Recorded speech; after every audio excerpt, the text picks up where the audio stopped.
क्या हो अगर आप दो अलग अलग भार की दो वस्तुओं को ऊंचाई से नीचे फेंके, आपके हिसाब से कौन सी पहले नीचे गिरेगी? जिसका अधिक वजन है वो या फिर जिसका कम वजन है वो? गैलीलियो गैली के पहले की मान्यता थी कि जिस वस्तु का अधिक भार होगा वो वस्तु पहले गिरेगी, लेकिन गैलीलियो ने बताया कि ऐसा नहीं है। अगर दो अलग अलग भार की वस्तुओं को एक साथ नीचे फेंके और उनके मार्ग में कोई भी अवरोध ना आए, या फिर कहूँ कि उन दोनों वस्तुओं को वैक्यूम में फेंका जाए जहाँ पर वायु की भी उपस्थिति ना हो, तो दोनों वस्तुएं साथ गिरेगी, चाहे उनका भार जो भी हो। ये बताया था गैलीलियो गैली ने। तो आज की वीडियो में हम बात करेंगे गैलीलियो गैली के बारे में। कैसे उन्होंने बताया कि अगर दो चीजों को एक साथ फेंके, चाहे उनका भार जो भी हो, वो दोनों साथ ही गिरेंगी। दोस्तों, उन्होंने कुछ ऐसी थ्योरियां दी थी जो बाइबल को गलत सिद्ध कर दी थी, और उसके लिए उन्हें जेल भी हुई। साइंटिफिकल, हिस्टोरिकल और फैक्टफुल वीडियो के लिए इस चैनल को सब्सक्राइब जरूर कर ले। तो चलिए वीडियो को स्टार्ट करते हैं। दोस्तों, फिजिक्स का एवोल्यूशन न्यूटन के टाइम से मानते हैं, लेकिन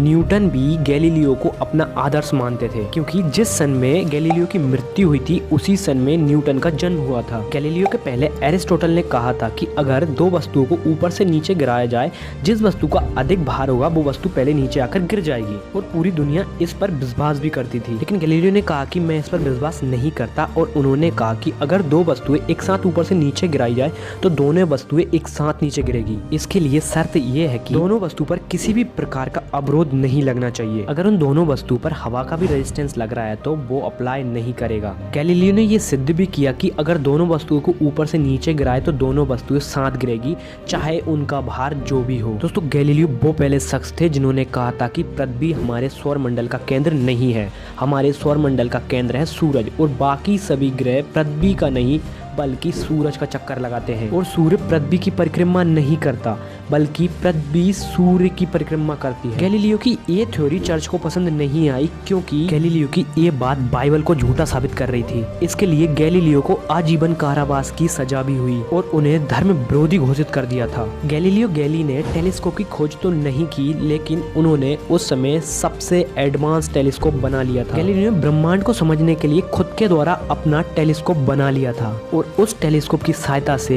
उन्होंने जुपिटर के 4 चांद खोज निकाले थे। उसी टेलीस्कोप की सहायता से उन्होंने बताया था कि चांद का सरफेस खुरदुरा है, ना कि स्मूथ। पहले लोग मानते थे कि हमारा जो चांद है वो बिल्कुल स्मूथ है, उसकी जो सतह है वो बिल्कुल स्मूथ है। लेकिन गैलीलियो ने अपने टेलीस्कोप की सहायता से चांद के सतह को देखा, और उन्होंने कुछ स्केच बनाए और उनमें बताया कि चांद का जो सरफेस है वो स्मूथ नहीं है, उसमें गड्ढे हैं। दोस्तों, गैलीलियो को कैथोलिक चर्च ने फोर्स किया कि तुम ये बात मान लो कि बाइबल में लिखा है वो सही है और तुम्हारी ये थ्योरी गलत है। जब गैलीलियो को फोर्स किया तो गैलीलियो ने गर्दन झुकाते हुए मान लिया कि जो बाइबल में लिखा है वो सही है और मेरी थ्योरी गलत है। इसलिए गैलीलियो को आजीवन कारावास से हटाकर खुद के घर में हमेशा के लिए नजरबंद रहना होगा, और उन्हें पूरा जीवन अपने घर के अंदर रहना होगा। गैलीलियो अपनी मृत्यु के 4 साल पहले अंधे हो गए थे। 1642 में गैलीलियो की मृत्यु हो गई थी, और 1642 में ही सर आइजैक न्यूटन का जन्म हुआ था, और सर आइजैक न्यूटन ने गैलीलियो के काम को आगे बढ़ाया था। अल्बर्ट आइंस्टाइन ने भी गैलीलियो को मॉडर्न साइंस का जनक माना है। इस महान साइंटिस्ट के लिए एक लाइक तो बनता है। चलो मिलते हैं इसी तरह की दूसरी वीडियो में, तब तक के लिए जय हिंद।